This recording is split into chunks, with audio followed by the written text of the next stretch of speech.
अमरावतीकर जनतेला एकच विनंती आहे।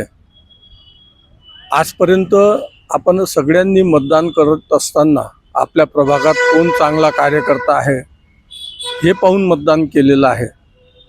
परंतु या निवडणुकीमध्ये सगळ्यांना माझी ही विनंती राहणार आहे की ज्या उमेदवारांजवळ फक्त प्रभागच नव्हे तर संपूर्ण अमरावती महानगरपालिकेचा क्षेत्र कसं असावं, ज्याचा हा व्यापक दृष्टिकोन असेल, कमीत कमी त्याच्या पाठीशी आपली ताकद उभी केली पाहिजे, असा व्यापक दृष्टिकोन घेऊन चालणारा उमेदवार नसला तर संपूर्ण प्रभागाचं काय चित्र कसं बदलणार आहे, या प्रकारचा उमेदवार आपण निवडावं।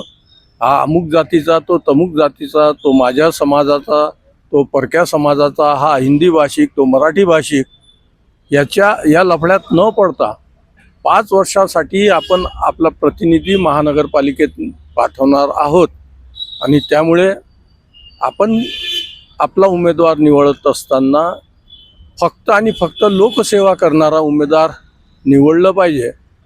पैशाचे आमिष दाखवून किंवा इतर आमिष दाखवून जो उमेदवार आपल्याकडे येत असेल, समजायचा भविष्यात तो 100% आपल्याशी धोका करणार आहे।